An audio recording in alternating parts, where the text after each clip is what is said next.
Vamos a, según tengo entendido, estamos ahorita en línea 6, eh, suficientes. Vamos a empezar y el que se venga incorporando se va incorporando. Gracias, Señor, te damos a ti por toda la bondad que has tenido con nosotros, por permitirnos estar este día aquí reunidos con todos los hermanos, procurando, Señor, encontrar un poco de paz, poco de paciencia, sabiduría. Gracias, Padre amado, por todos los favores que de ti recibimos todos los días, porque tus misericordias son nuevas y perfectas, Señor. Permítenos aprender cada día, Señor, de tu palabra y de todo lo que involucre conocimiento en nuestro ministerio cristiano Filadelfia. Bendice a todos los presentes en esta reunión, Señor, y también te pedimos por todos los hermanos que se van a ir incorporando poco a poco. Bendícelos también, Padre, para que tengamos una reunión buena y perfecta. Ilumínanos y ayúdanos a hacer las cosas agradables a ti, Padre. En el nombre de Cristo nuestro Señor. Amén, amén y amén. Estuvimos, de alguna forma tendrían que identificarse que me están escuchando porque pareciera que estoy hablando solo, Sí, le pero escuchamos. perfecto, perfecto. Eh, iniciamos nuestros cursos hablando de la prerreforma, luego hablamos un poco de la reforma. Ya hablamos de Martín Lutero, hablamos de Juan Calvino, de John Knox, ya hablamos un poco también de la contrarreforma y ahorita vamos a hablar un poco va a continuar con la contrarreforma porque vamos a tocar la participación de la iglesia, la participación de Isabel la Católica en este problema de la iglesia.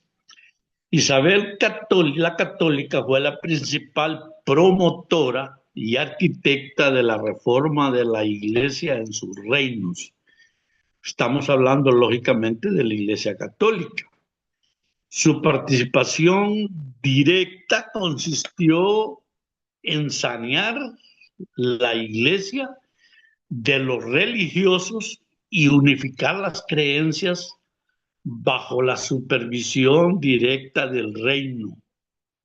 La corona, en este caso, pues no era reino, que era ella la que estaba involucrada. Su participación se destacó en las siguientes acciones. Designó a un cardenal Cisneros como su confesor personal y posteriormente le encargó la profunda reforma cisneriana de las órdenes religiosas católicas. Corrigió las costumbres, apoyó la imposición de una férrea disciplina para eliminar la corrupción, el amancebamiento de sacerdotes y la venta de los cargos. El amancebamiento de los sacerdotes es una situación que siempre se ha dado, pero muy poco es aceptado. En el mundo hay muchas historias que se cuentan acerca de la vida de los conventos y de todos los monasterios donde han estado los sacerdotes, del tipo de vida que se lleva ahí, que realmente es una vida muy licenciosa, muy terrible. controló los nombramientos y esto lógicamente lo negoció con el papado. Con el papado ella llegó a tener un derecho de presentación, lo que le permitió a la corona elegir obispos que se destacaban demasiado en algún lugar por su poder político. Isabel la Católica también impulsó la creación de colegios y universidades, como la Universidad de Alcalá, para garantizar la formación intelectual y teológica de los sacerdotes. Instauró la Inquisición, creó el Tribunal de la Inquisición Española para garantizar la unidad religiosa de los conversos, ¿verdad? Y expulsó a los judíos y musulmanes que se negaban a bautizarse para unificar el culto en todo el territorio. La renovación del clero, lógicamente, se adelantó décadas a la posterior, a lo que posteriormente se consideró como contrarreforma católica. Ahora, el problema es de que estos movimientos que se realizaron con Isabel la Católica, estamos hablando de los primeros años últimos del siglo XV y primeros del siglo XVI, también coincidió con lo que es la conquista del Nuevo Mundo. Y en la conquista, es decir, y todos los movimientos que habían en Europa, en los movimientos religiosos, también tuvieron su repercusión en la conquista de América porque tuvieron que enviar. Los sacerdotes venían, no en el primer viaje, ¿verdad? Pero representó una enorme oportunidad para la expansión y la transformación del cristianismo en el siglo XVI. La colonización europea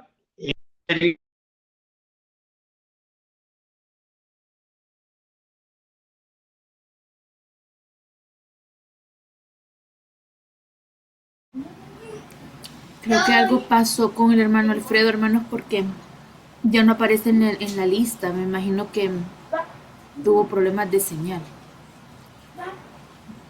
Salió de la reunión, Gaby. Sí, sí, se salió de la reunión. Vamos a esperar a ver qué pasa. Sí, esperemos un momentito y lo voy a ver si lo llamo por teléfono.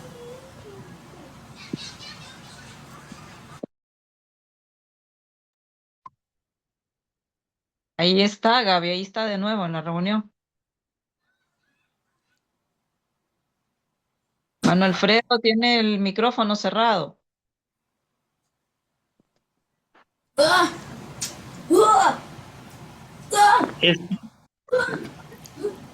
Esta división religiosa en Europa. Hermano, Sí, dice hermana. que hubo un momento que salió de la reunión, me imagino que quizás algo de señal por internet, entonces nos perdimos. Si usted seguía hablando, no escuchamos por lo menos los últimos 2 minutos. Sí, ahí voy. Decía que los movimientos que se daban en Europa se trasladaron al Nuevo Mundo. Eso representó una enorme oportunidad para la expansión y transformación del cristianismo en el siglo XVI. La colonización europea coincidió con la reforma protestante, lo que provocó una división religiosa en Europa. Mientras la Iglesia Católica creaba nuevas diócesis, los protestantes establecieron comunidades fundamentadas en una lectura bíblica y en la libre examen de conciencia. El impacto que tuvo el choque cultural religioso en las Américas fue intenso, ya que la religión se utilizó como una herramienta en el proceso colonial. No fue, el objetivo no fue evangelizar, el objetivo fue, eh, para decirlo de una forma grotesca, dominar. Entonces, las órdenes misioneras evangélicas católicas fueron por franciscanos, dominicos y jesuitas que construyeron misiones para convertir las poblaciones de indios en cristianos católicos. Ahora, colonos y misioneros llegaron también por la misma época, especialmente a Norteamérica, y se buscaron establecer sociedades basadas en sus propias creencias. La traducción de la Biblia fue un esfuerzo muy enorme, ya que las escrituras a lenguas vernáculas no fue posible por el desconocimiento de de las lenguas vernáculas, de los dialectos, de, algunos grupos tienen lenguas especiales y eso todavía lo observamos nosotros, que para poner un ejemplo, aquí en Honduras todavía hay un idioma y 5 o 6 lenguas, dialectos y un montón de cosas. Entonces, lógicamente, la Biblia que traían ellos no era una Biblia ni en español, sino que era una Biblia en latín, ¿verdad? La reforma iniciada por Martín Lutero revolucionó completamente la estructura tradicional de la iglesia. La Biblia se estableció como la única autoridad infalible de fe por encima de todos los dogmas papales, pero eso según la posición de Martín Lutero. El sacerdocio se universalizó y se eliminó la estricta barrera entre el clero y los laicos, promoviendo la participación activa de los creyentes como colaboradores de los servicios religiosos. Ahora, la Iglesia Católica respondió con la contrarreforma, ¿verdad? Corrigiendo prácticas corruptas, estableciendo seminarios y reafirmando lógicamente nuevos órdenes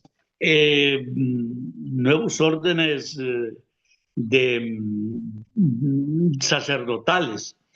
La expresión que se utilizó para evangelizar en América fue la empresa colombina, que hace referencia al proyecto de exploración, descubrimiento y evangelización del Nuevo Mundo liderado por la corona española con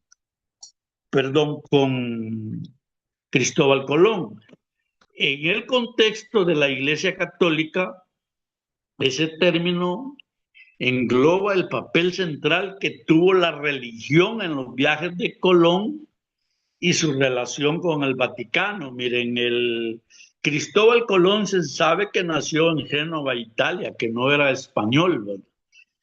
Los aspectos más destacados de la empresa colombina dentro de la iglesia son la evangelización.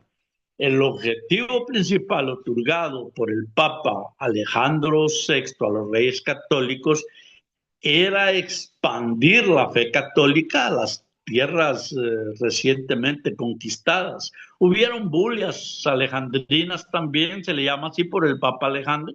En 1493 el Papa emitió documentos oficiales que concedían a España el derecho sobre los nuevos territorios como a los indígenas, ¿verdad? Y acuérdense ustedes que América fue descubierta en 1492, por ahí, y el Papa ya estaba metido en esos tiempos a través de documentos que autorizaba a España a tomar medidas en esos campos. El apoyo de los monjes franciscanos a través de los monasterios fueron clave para convencer a la reina Isabel en el propósito de la expedición que inició Colón.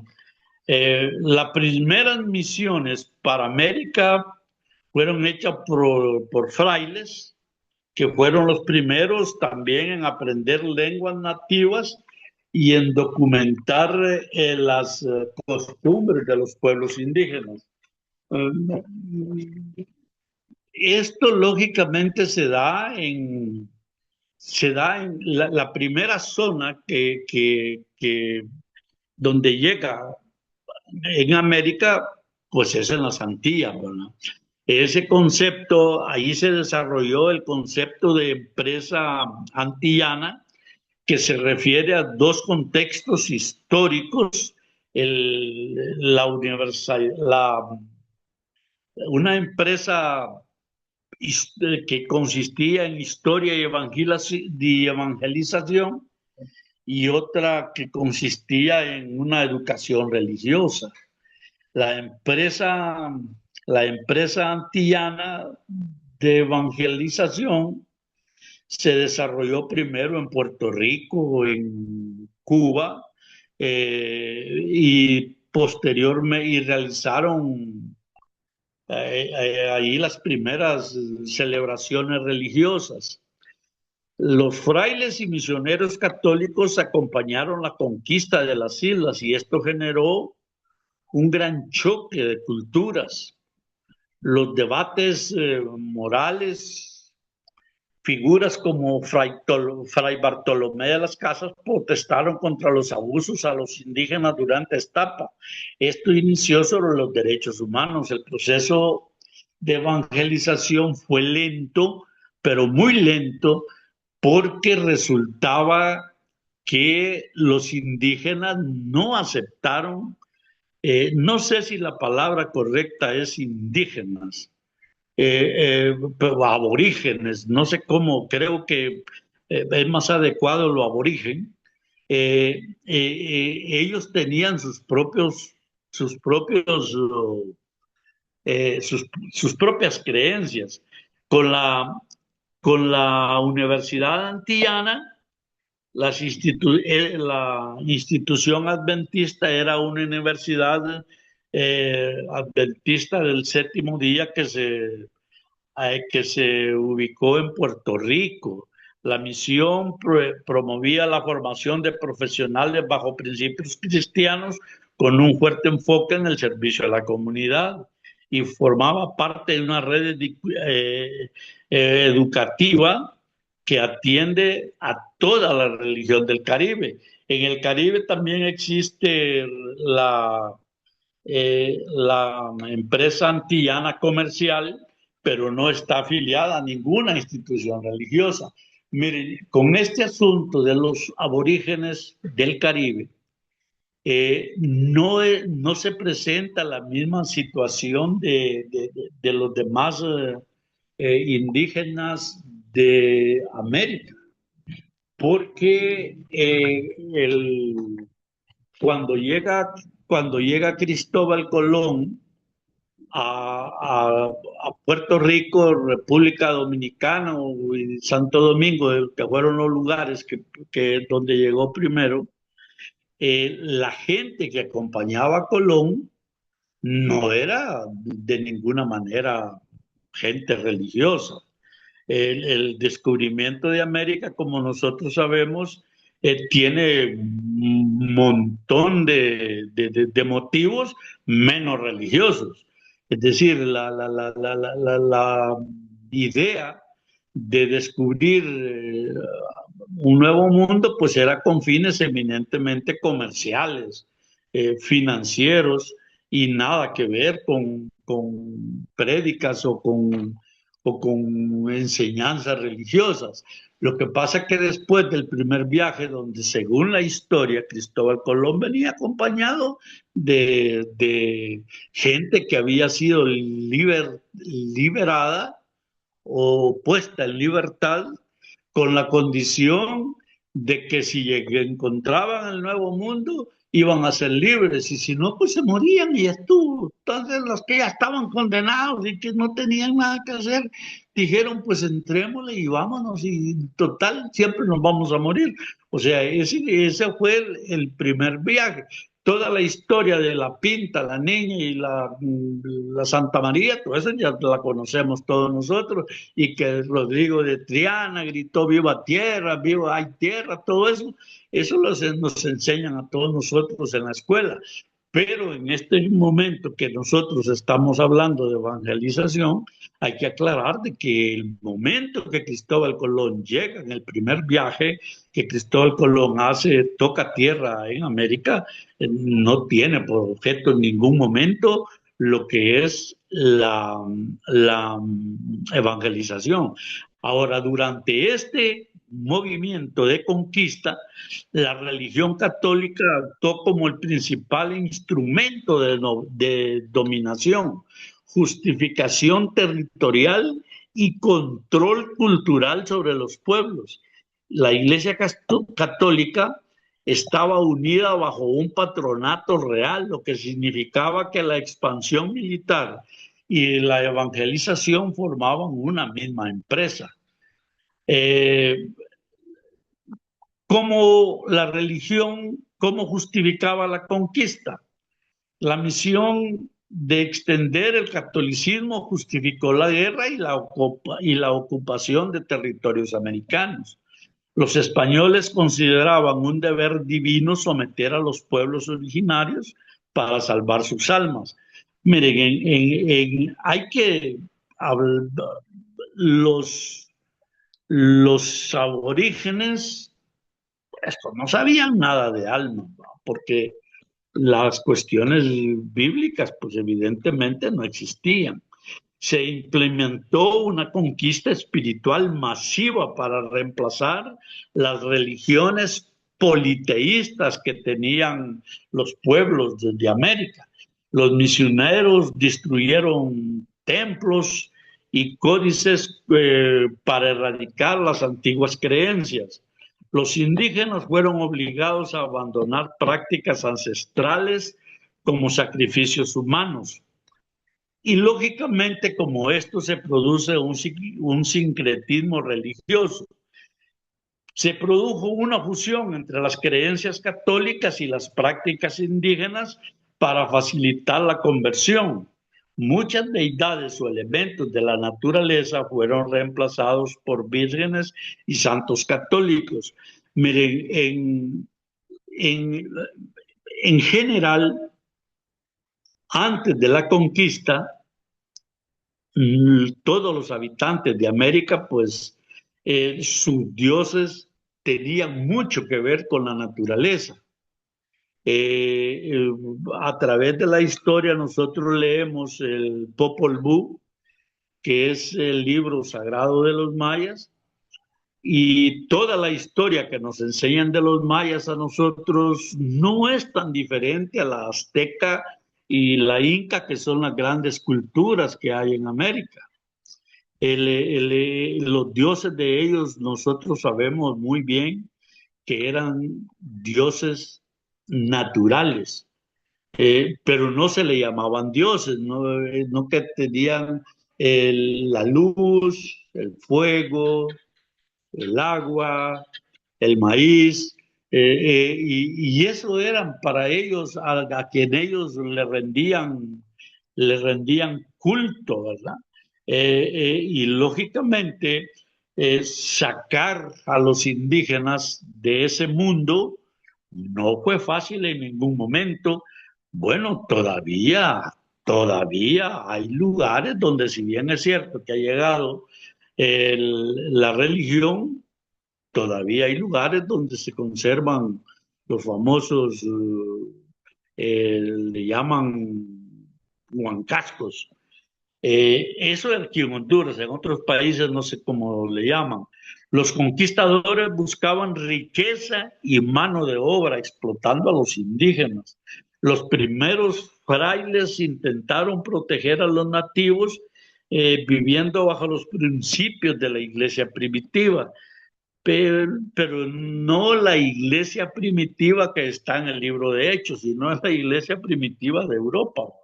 La iglesia se convirtió en un pilar para la sociedad, influyendo en la vida cotidiana y la identidad cultural de la época.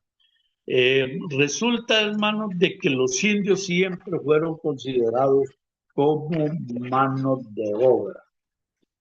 La religiosidad de los conquistadores españoles estuvo profundamente arraigada en el catolicismo, siendo el motor espiritual y justificación predominante como una misión divina ordenada por Dios.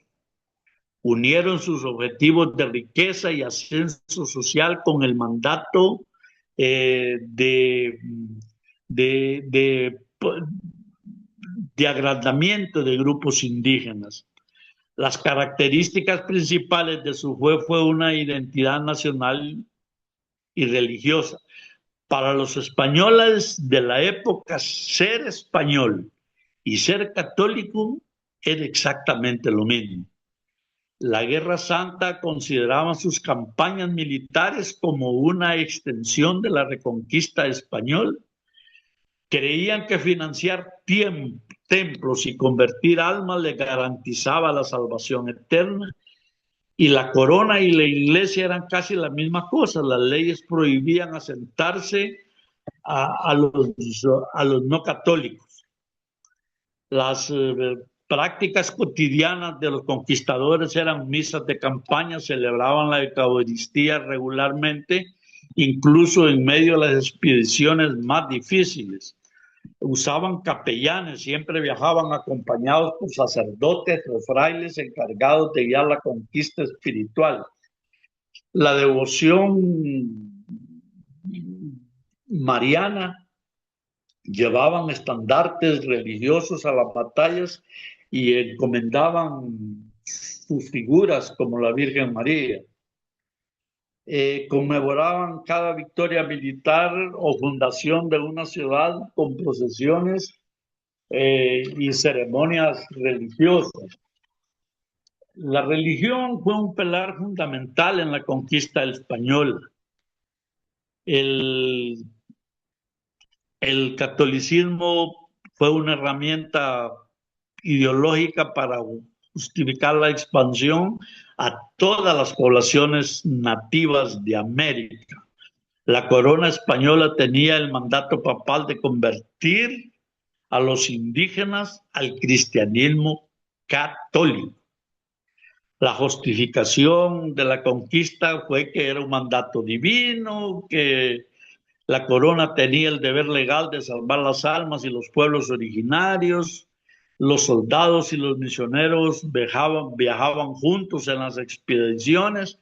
El Papa otorgó a los reyes poder, permitiéndoles administrar la iglesia en América. El proceso de evangelización fue a través de órdenes religiosas como los franciscanos, dominicos, agustinos y jesuitas, que eran los que lideraban las conversiones masivas, ¿verdad? Los templos indígenas fueron destruidos y las iglesias católicas se construían encima de donde estaban los templos indígenas. Los frailes enseñaron la doctrina cristiana a los indígenas, destruyéndoles los antiguos dioses y las antiguas creencias. Hubo un sincretismo cultural, se mezclaron elementos católicos con símbolos y prácticas rituales indígenas. Se utilizaron elementos locales como el jade, el agua o ciertas plumas, dándole un nuevo significado cristiano. Un ejemplo de este fenómeno es la transformación de las deidades antiguas en figuras del santoral católico, como ocurrió con la Virgen de Guadalupe.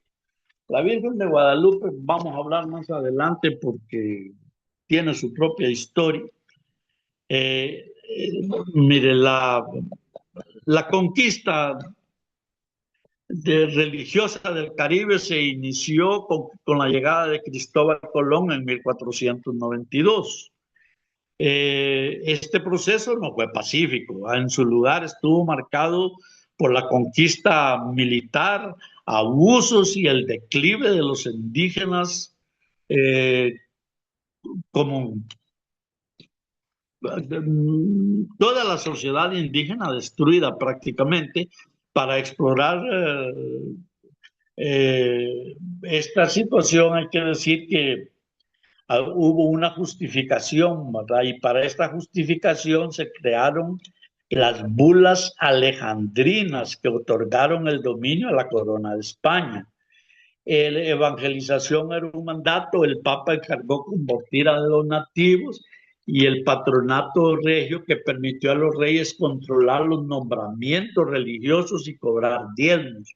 Esa historia de que los católicos no cobran diezmos es muy reciente, pero anteriormente siempre compraban los diezmos. Los franciscanos y los dominicos fueron los primeros en llegar a la isla de la Española e instruyeron a los niños en el catolicismo y en la cultura occidental. Algunos religiosos denunciaron maltratos y abusos de los indígenas por parte de los colonizadores españoles y lógicamente no tuvieron ningún resultado, sino más bien se volvieron enemigos de ellos. Las leyes, el padre Fray Antonio de Montesinos pronunció sermones históricos contra la explotación indígena. Las primeras leyes para proteger a los indígenas se emitieron en Burgos en el año 1512 y Fray Bartolomé de las Casas luchó contra décadas contra el sistema de encomiendas, que no eran más ni menos que repartición de grupos de indios. Surgieron las diócesis. Los primeros diócesis en América se crearon en Santo Domingo y en San Juan. Implicó la prohibición de creencias originarias y la extirpación de las idolatrías. Y lógicamente la fusión del catolicismo con las creencias nativas. Hay un sincretismo religioso y que más bien los católicos, para imponer su doctrina, absorbieron algunas costumbres de los indios. Pero también está en el Caribe la influencia africana, pues tras la caída de la población del Caribe, se introdujo el catolicismo a través también de los negros africanos traídos de Europa, pero eran africanos. Las condiciones religiosas durante la conquista de América del Sur se caracterizaron por la imposición del catolicismo y la justificación de la religión. Y también en América del Sur, lógicamente, hubo un sincretismo. Acordémonos que en América del Sur lo más fuerte que había es el imperio inca. Y la imposición fue muy violenta. La llegada de los europeos a Sudamérica no fue una conquista militar, sino que una cruzada espiritual de evangelización. Bautizaron masivamente, muchos indígenas fueron bautizados por la fuerza o por el miedo a los castigos y a la violencia. El que no lo bautizaban, lo mataban, lo obligaban a abandonar la familia, lo separaban, todo. Extirparon las ideologías, destruyeron templos, santuarios, estatuas y objetos sagrados locales. Se prohibió estrictamente la poligamia, los sacrificios y el chamanismo, y se redactó el requerimiento, un documento leído a los nativos que exigía su sumisión a la iglesia y al rey. El rol de las órdenes religiosas fue muy importante. La tarea de las órdenes religiosas era convertir a los pueblos originarios a católicos. Franciscanos y dominicos llegaron durante las primeras fases para educar y erradicar las antiguas creencias. Los jesuitas establecieron grandes reducciones o misiones en toda América del Sur, aislaban a los indígenas de la forma de estructura normal. La defensa de los indígenas fue proclamada por algunos misioneros, no por todos. Fray Bartolomé de las Casas denunció los avisos físicos y la esclavitud y también la repartición de indios conocidos como las encomiendas. En todos estos casos, hermanos, se dio el sincretismo.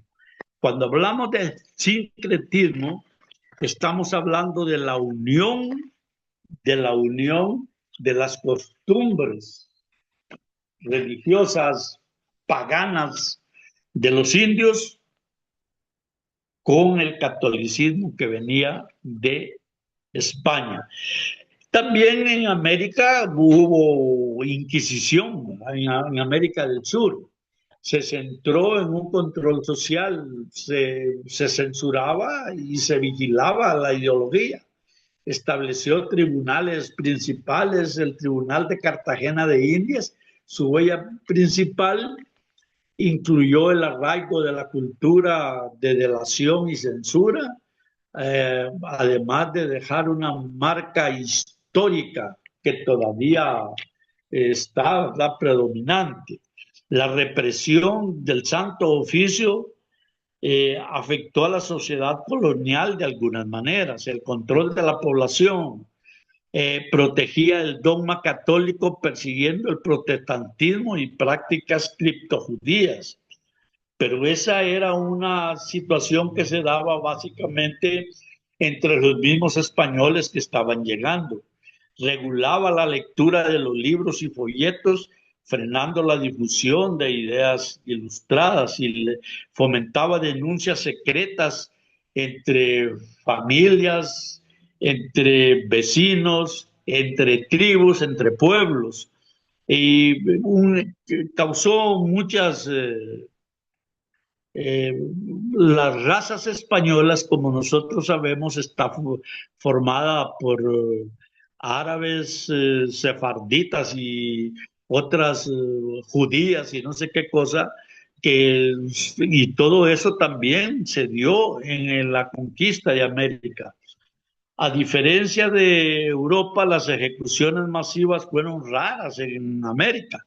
La Inquisición funcionó más como un aparato político y moral para los españoles. Esto generó una intolerancia que influyó mucho en la discriminación cristiana. Antes de la llegada de los españoles, la religión en América era politeísta, o sea que tenían muchos dioses y estaba profundamente conectada con la naturaleza. Las civilizaciones realizaban rituales y ofrendas diarias para mantener el equilibrio del mundo y basaban sus creencias en mitos transmitidos por generaciones. Las características principales de América en ese momento era el politeísmo. Creían en múltiples dioses que controlaban las fuerzas de la naturaleza, como la lluvia, el sol, maíz, agua. La conexión con la naturaleza, estudiaban los astros, los animales y las plantas eran consideradas sagradas. Miren, todavía, yo de lo que más sé es en Honduras, pero los comportamientos indígenas son iguales.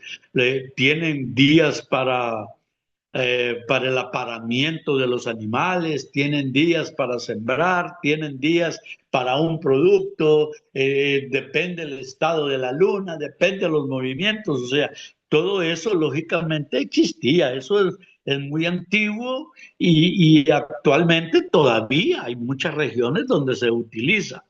Se realizaban rituales y sacrificios para alimentar a los dioses y asegurar la vida. Y los sacerdotes tenían un gran poder político y los líderes eran consideradas figuras sagradas. Miren, yo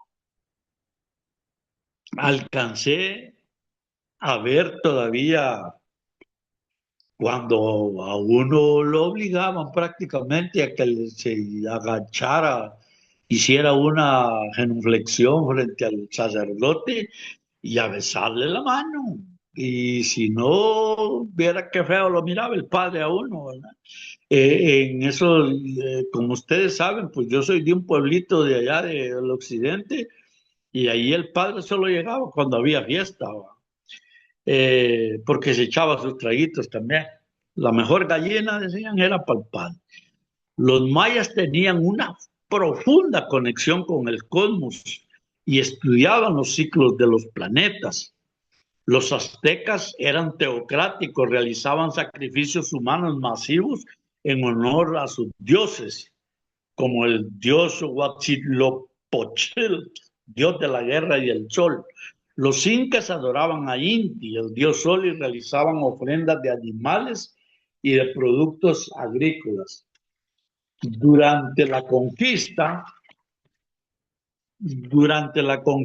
de América, la religión evolucionó de las creencias politeístas nativas hacia un catolicismo impuesto.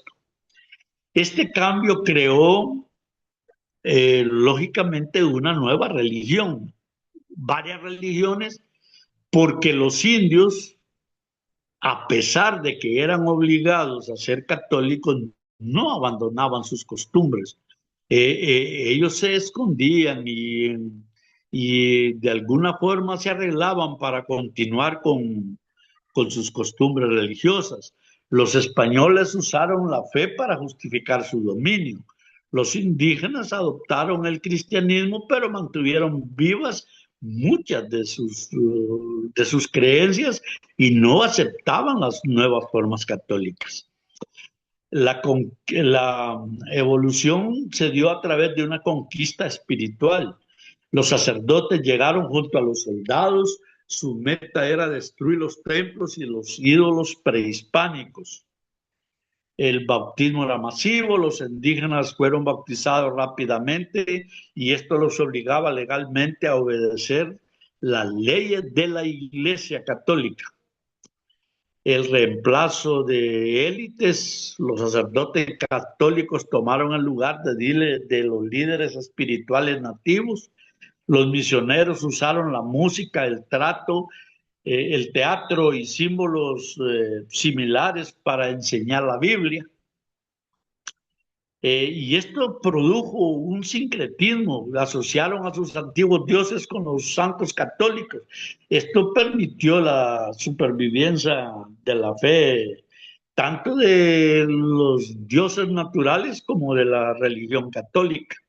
La Iglesia Católica controlaba la vida cotidiana, llevaba registros de nacimientos y matrimonios, y algunos grupos indígenas escondieron sus deidades para protegerlas. Otros se rebelaron contra el dominio religioso. Miren, sobre esta situación,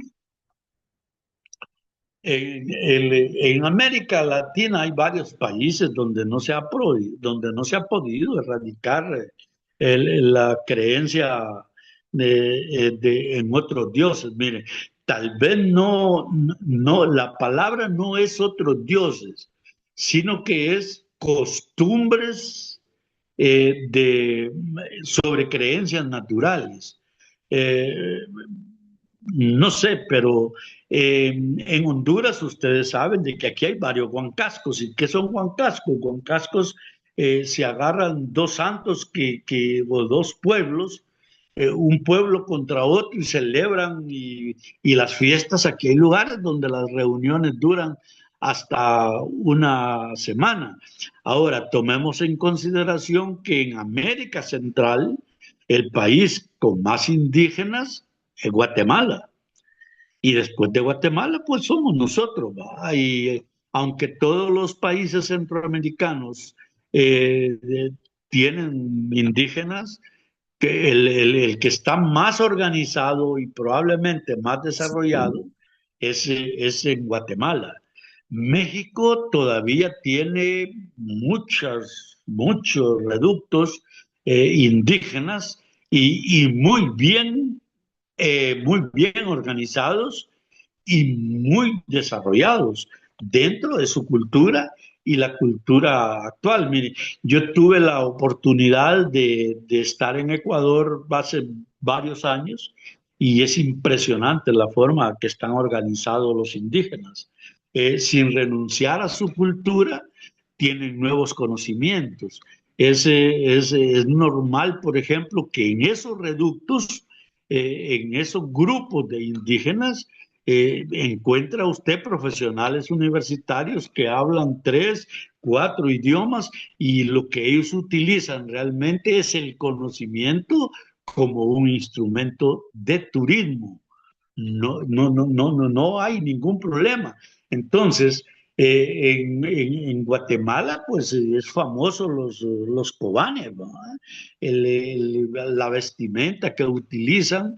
Eh, Tengo la experiencia que en Guatemala vi un mismo libro escrito en 16 lenguas.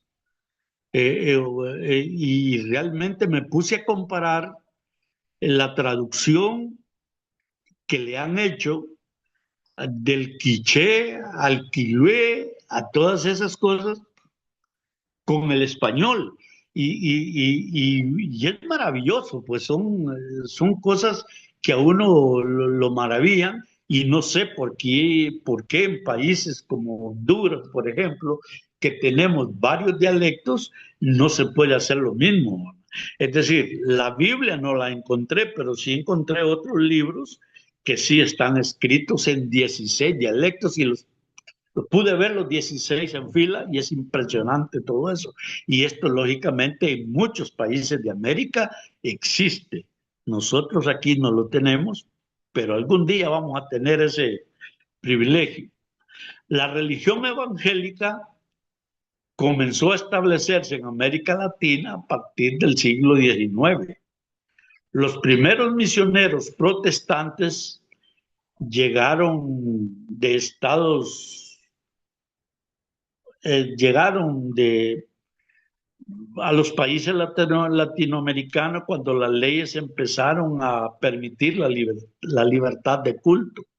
Anterior a eso, la Iglesia Católica tenía el, el mando de la religión. La presencia evangélica se dio creció en la región en diferentes etapas y por distintos motivos. En el siglo XIX llegaron las primeras misiones de las iglesias metodistas, bautistas y presbiterianas. En el año 1864 se fundó la primera iglesia cristiana en América Latina. A mediados del siglo XX, años 60 y 70, el movimiento pentecostal comenzó a expandirse rápidamente, ofreciendo refugio y comunidad. Durante los años 70, el gobierno de Estados Unidos fomentó estas iglesias conservadoras para contrarrestar los movimientos sociales. El otro día estábamos parados allí durante el culto, cuando nos toca prestar el servicio de estacionamiento de vehículos, y se acercó un ebrio, estaba platicando allí, ¿verdad? Y él estaba diciendo de que la iglesia evangélica era un sistema que había inventado, que había mandado los Estados Unidos para América Latina para apaciguar los movimientos revolucionarios. Pues yo también creí eso durante mucho tiempo, evidentemente antes de leer la Biblia, ¿verdad? Eso se ha manejado por mucho tiempo. En la época actual, las iglesias evangélicas y las neopentecostales se convierten en uno de los grupos más grandes de América Latina. Lo que resulta es que el crecimiento de las iglesias evangélicas no se está haciendo propiamente como evangelización, miren. Cuando el crecimiento es por evangelización, la percepción que se tiene es de que crece menos la población. Pero cuando el crecimiento se da por propaganda o por promoción, porque no es lo mismo promoción que atracción, no es lo mismo.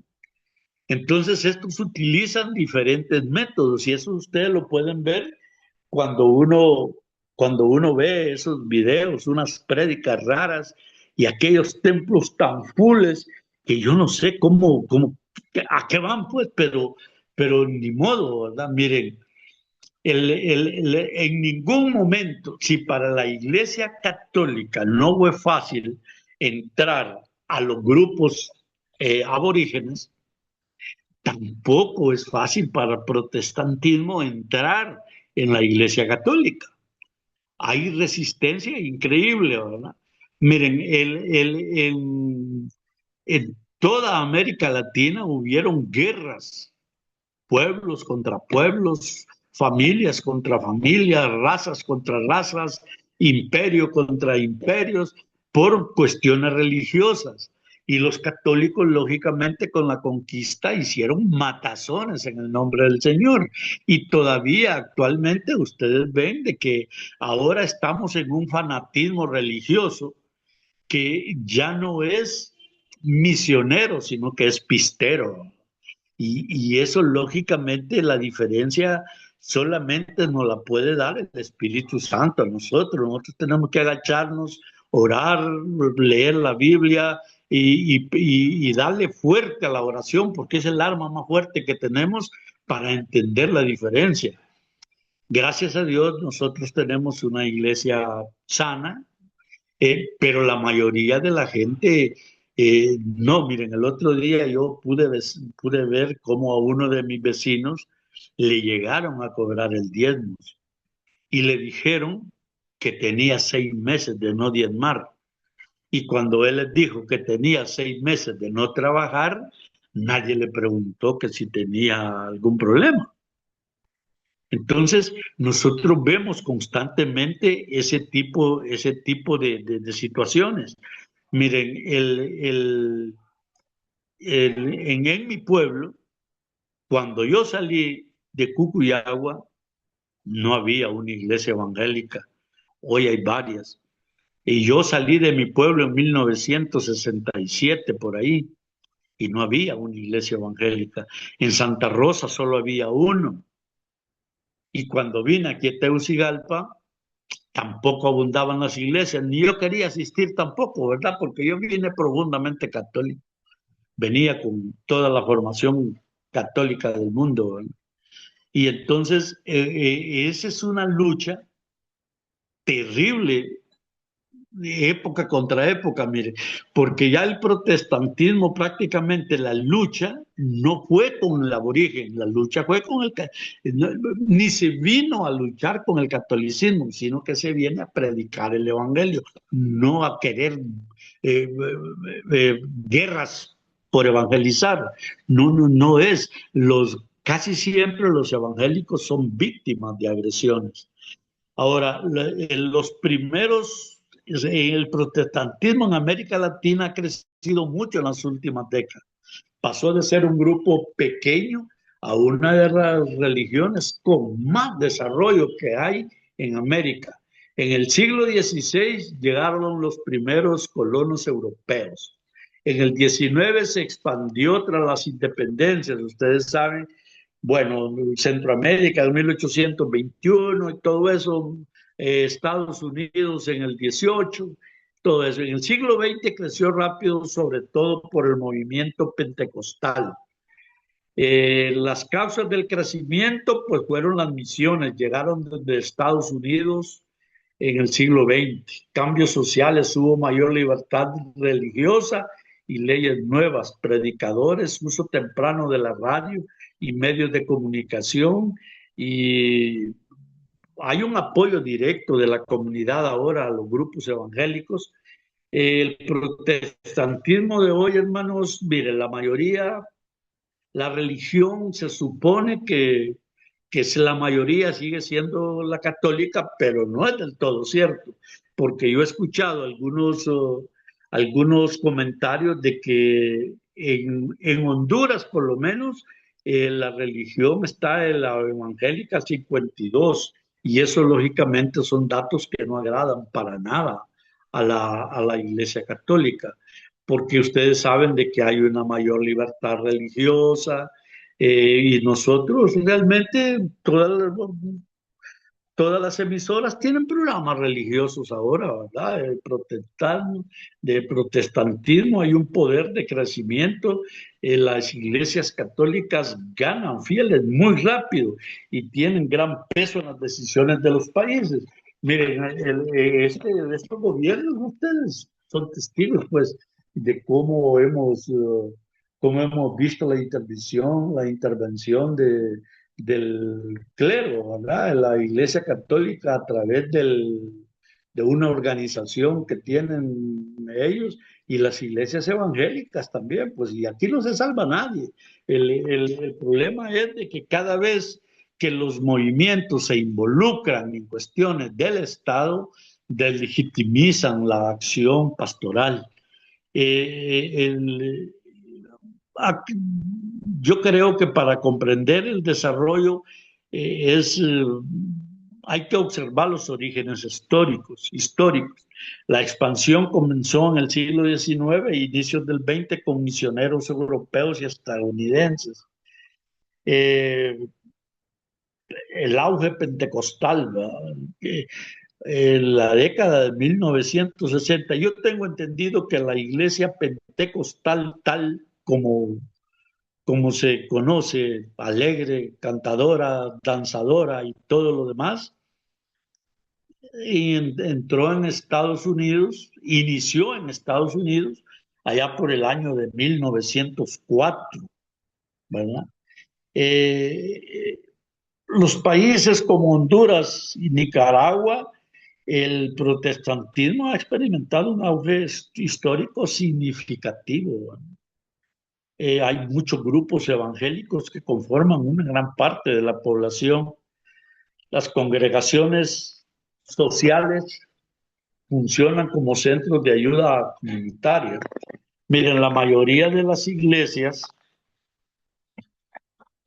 actualmente se han convertido prácticamente en agencias sociales. Ahora la iglesia se ve obligada a ser solidaria. Y cuando hablo de iglesias, hablo de todas las iglesias, no solamente, no, hay iglesias en mayor o menor grado, pero tienden a ser muy solidarias con la población. Aquí por donde viajo yo, por el lado de San Matías, hay tanta pobreza en esa zona, pero yo veo que hay varias iglesias católicas y evangélicas, pero veo a las iglesias de Comayagua que vienen a dar bolsas de comida, bolsas de alimentos, no, nada que ver con política, ¿verdad? Y hay muchas iglesias evangélicas también que, aunque no sea con la misma cantidad, pero también hacen donaciones. Y eso no está malo, pues porque total, las iglesias tienen que cumplir una función, tienen que llegar a la población. La primera iglesia evangélica en América Latina depende de si buscas, miren, en la próxima clase vamos a darle una tocadita a esta cuestión de lo evangélico, de lo protestante en América Latina. La iglesia presbiteriana San Andrés se fundó en Argentina en 1829. Es considerada una de las congregaciones protestantes más organizadas del continente. La primera iglesia bautista en Colombia fue construida en la isla de San Andrés en 1844 y es ampliamente reconocida como la iglesia bautista por excelencia en América Latina. Y la primera iglesia evangélica metodista en Argentina se estableció en Buenos Aires en el año de 1842. No hemos tocado nada de la evangelización que hay para el lado de Estados Unidos, porque realmente pensamos de que ese va a ser un tema muy, ya para ir cerrando, porque Estados Unidos, como ustedes saben, es son una de las iglesias más organizadas que hay.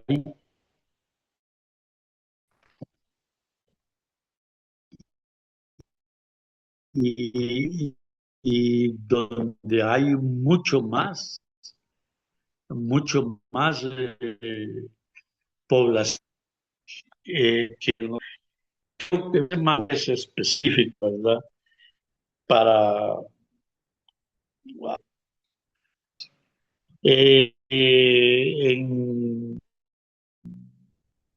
está que les dan varios nombres.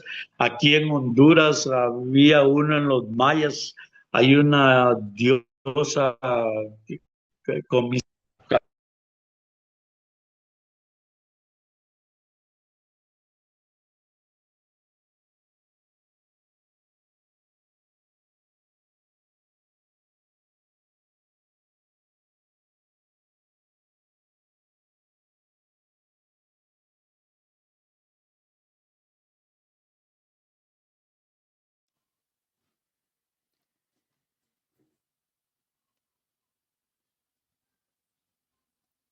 Creo, hermanos, que tuvo otra vez problemas el hermano Alfredo, porque ya salió de la reunión nuevamente.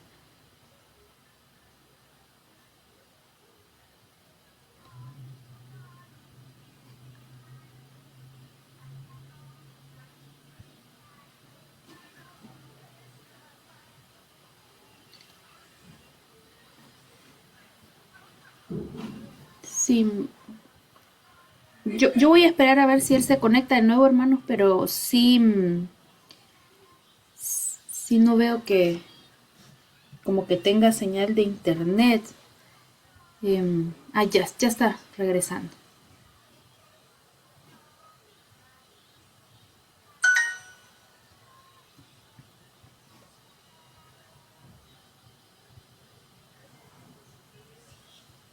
Disculpen, hermanos, ¿qué problema he tenido por acá? Sí, hermano. Hermanos, ¿me escuchan? Ya, ahora le escuchamos, hermano. Sí, se había ido un momento por el internet, me imagino.